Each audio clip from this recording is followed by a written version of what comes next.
안녕하세요, 여러분. 이번 강의에서는요, 우리가 모습을 바꾸는 물에 대한 설명을 드릴 건데요. 자, 물이요, 상태가 변해서 얼음이 된다거나 아니면 수증기가 된다고 했을 때 그 물이 어떻게 변화되는지 볼 거고요. 그리고 물이 상태 변화할 때 부피가 어떻게 변하고 또 질량이 어떻게 변하는지도 볼 거예요. 그래서 여러 가지 선생님이 탐구 실험 설명해 줄 거고요. 그리고 이 물이 상태 변하면서 우리가 사는 생활 속에서 어떻게 연결되는지도 배울 테니까 우리 집중해서 한번 배워봅시다.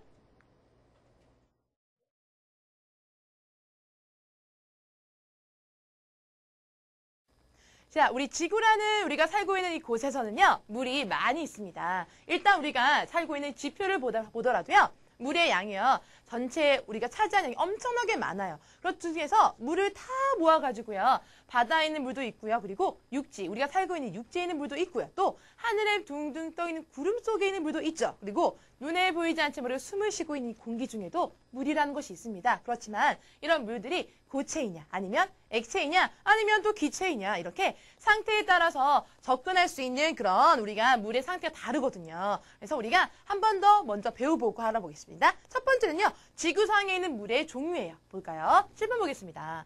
첫 번째 보게 되면 지구상에 있는 물이라고 되어 있는데요. 제일 많은 순서대로 보니까 해수라고 해서 바닷물이 제일 많습니다. 퍼센트로 따지게 되면요. 지구에 있는 모든 물 중에서 해수, 바닷물의 양은요. 전체 97.2%, 즉 97%가 훨씬 넘어요. 그럼 나머지 100에서 97을 뺀다면요. 무려 3% 정도밖에 안 되는 나머지 물들이 우리가 쓰고 있는 물이라는 거죠. 자, 해수 다음에는 빙하와 그다음 지하수, 강과 호수의 물이 있는데 이렇게 빙하나 지하수나 강과 호수의 물 있죠. 이런 것들은요. 짜지 않은 물입니다. 그래서 이런 것들 우리가 뭐라 하냐면요. 담수라고도 하고요. 또는요.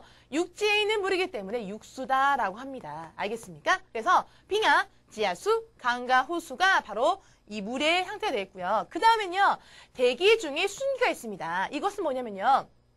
구름 속에 있는 수증기도 되고요. 아니면 공기 중에서 우리가 숨을 쉴 때 코로 또는 입으로 들어오는 그 물의 기체 상태인 수증기가 있어요. 이거는요. 전체 물 중에서 0.003%밖에 되지 않습니다. 하지만 이렇게 적은 양으로도 비가 오고 눈이 오고 구름이 생기고 여러 가지 현상이 일어나고 있죠. 여러분들 여름 되면요. 우리나라는 비가 많이 오잖아요. 그러면 그 비의 양을 보세요. 그것이 대기 중에 있는 수증기가 전체 지구상에 있는 물 중에 이만큼밖에 차지하지 않지만 그래도 물이 무지 많다는 거. 그렇다면 97.2%나 차지 해수는 얼마나 많겠습니까? 그래서 이 지구상에는 이렇게 여러 가지 종류의 물이 있고요. 그리고 양은 바닷물이 제일 많다는 것이다. 그래서 바다에서 이렇게 물이 있기 때문에 바다에서 태양에 의해서 물이 증발돼서 하늘로 올라가서 구름을 만들어주고요. 또 그때 생기는, 즉 태양에 의해서 만들어진 에너지를 가지고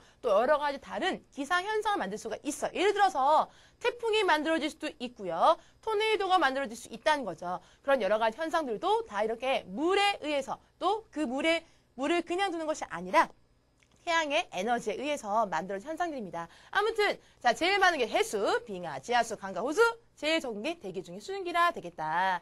자, 그 다음엔요. 2번부터 우리가 볼 건 뭐냐면요. 물이 얼음이 될 때의 변화를 말하는 겁니다. 상태 변화 중에서 물이 얼음이 된다는 말은 뭐냐면요. 액체가 고체로 되는 거죠. 이런 상태 변화, 액체가 무엇으로 그렇죠?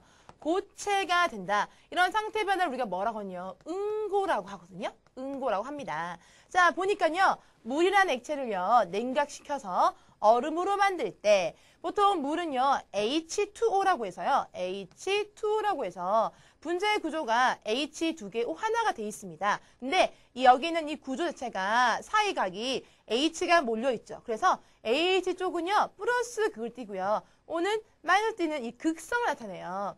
이런 극성 때문에 물이 얼게 되면요. 육각고리를 만듭니다. 그래서 이 내부에 빈 공간이 생겨요. 그러므로 물이 얼음이 되면요. 부피가 1.1배 정도가 증가합니다. 원래 물의 부피보다는 얼음이 되면요. 1.1배가 더 늘어난다는 것입니다. 오케이? 또 물이었을 경우에는요. 액체이기 때문에 흐르는 성질이 있고요. 담는 그릇에 따라서 모양이 바뀔 수가 있겠죠. 오케이? 대신에 물은요.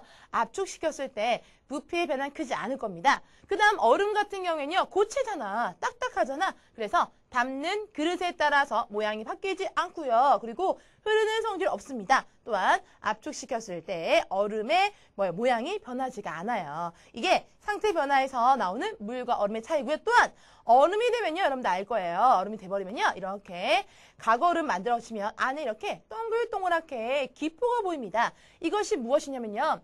물이 얼음으로 얼다가 물 속에도 녹아있는 기체가 있거든요. 그런데 얼음이 딱딱딱 생기면서 주위의 공간이 좁아집니다. 그러면요. 이 물 속에 녹아있던 기체들이 밖으로 빠져나와요. 그렇지만 바깥쪽에서부터 얼잖아요. 그러니까 빠져나오려고 하다가 갇혀버린 거죠. 그래서 이 내부의 기체들이 밖으로 빠져나오려고 했을 때 그게 이 안에 구멍으로 마치 기포가 나오려 하다가 멈춘 것 같죠. 그래서 우리가 볼 때는 거품이 막 있는 것처럼 보이고요. 그리고 하얗게 보입니다. 이유가 뭐냐면요. 바깥에서 이렇게 빛이 옵니다. 그러면 이 내부로 들어가서 이 안에 동글동글한 기포도 있기 때문에 울퉁불퉁하죠. 그러면 이 안에서 빛들이 여러 방향으로 이렇게 반사해서 합쳐지다 보니까 우리 눈에는 어떻게 보이냐면요. 흰색으로 보이게 됩니다. 이것을 우리가 뭐라면요. 빛의 합성이라거든요. 아무튼 얼음의 모습 보니까 이렇게 투명하지만 내부엔 뭔가 거품처럼 흰색이 보이더라. 그건 무엇이었냐면 원래 물속에 녹아있던 기체였고 그 기체들이 밖으로 빠져나오지 못해서 갇혀서 이렇게 모양이 만들어진 거예요. 아무튼 물이 얼음이 되면요. 응고되는 현상이고 부피는 1.1배가 증가한다는 거다. 됐죠? 자, 다음 보겠습니다. 다음은요. 탐구 1에서는 이렇게 얼음이 됐을 때 무게는 어떻게 될까요? 어떤 실험이냐면 일단 이런 시험관에다가 물을 담아요. 물을 담고요. 여러분들 아마 그 질량을 재는 저울 있죠? 어떤 겁니까? 그렇죠. 위접시 저울도 될 수 있고요. 아니면요. 전자저울을 하면 되겠죠. 전자저울을 쉽게 무게를 잴 수 있으니까. 그래서 쟀더니 이 물이 얼기 전에는 물의 질량이 예를 들어서 100g이었다는 얘기야. 그런데 자, 여기 보니까 비커와 큰 비커 있고요. 거기에다가 얼음에다가 소금을 뿌렸습니다. 자, 얼음에 소금을 뿌린 이유는요. 그냥 얼음을 놔두는 것보다 소금을 뿌려두면요. 이 얼음이 녹으면서 더 낮은 온도까지 떨어집니다. 왜냐하면 소금이라는 것이 얼음에 있는 수분을 빨아들여서 용해됩니다. 용해하면요. 이때 뭐 하냐면은 소금이 열을 흡수해요. 열 흡수하면은 주위의 온도가 더 떨어지겠죠. 또한 이 얼음이 또다시 소금이 녹아있는 물이 있을 거 아니에요. 그 소금 물 때문에 다시 얼음이 또 녹기 시작합니다. 그러면 얼음이 녹으면서 또다시 뭘 흡수합니까? 열을 흡수하거든요. 그래서 여기 있는 물의 열을 계속 흡수하다 보니까 훨씬 물이 더 낮은 온도에서 얼게 됩니다. 온도계를 꽂아서 온도를 재보면요. 실제로 여기의 온도가 0도씨가 아니라 마이너스 10도, 11도까지 경우에 따라 내려갈 수가 있어요. 소금을 많이 넣고 얼음을 많이 넣을수록 그 온도는 더 많이 떨어지게 됩니다. 아무튼 이렇게 해서 물이 꽁꽁 얼었다는 얘기야. 굳이 냉장고에 넣지 않아도 이렇게 소금을 뿌린 얼음을 넣어두게 되면 마치 냉장고처럼 얼게 됩니다. 언 후에 꽁꽁 언 후에 다시 질량을 재보았더니 물도 100g이었는데 뭐도 나중에 얼음도 몇 g 된다? 100g 되는 거죠. 즉 상태가 변해도 물이 얼어도 얼음이 돼도 질량 변화 있다 없다? 없다는 것입니다. 질량이 변하지 않는다. 사실 무게 변화라고 하겠지만요. 이 무게 자체는 질량에 따라 바뀌기 때문에 질량이 커지면 무게도 커지는 거거든요. 질량이 변화가 없다는 얘기야. 즉 질량이 변화 없기 때문에 장소가 바뀌지 않는 한 무게 변화 없다는 것 기억하세요. 오케이. 그 다음 두 번째. 자, 두 번째는요. 부피가 변했습니다. 어떻게 되냐면 이것도 마찬가지로 있잖아요.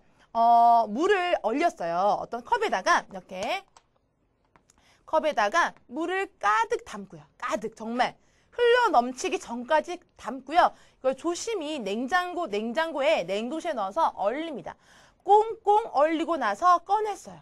꺼내니까 나중에는 이 컵 위로 볼록하게 올라와 있고요. 컵이 약간 울퉁불퉁해져 있는 거죠. 원래는 물이었을 경우에는요. 여기에 딱 맞게 들어있었는데 얼음이 되니까 이렇게 부피가 늘어났다는 것입니다.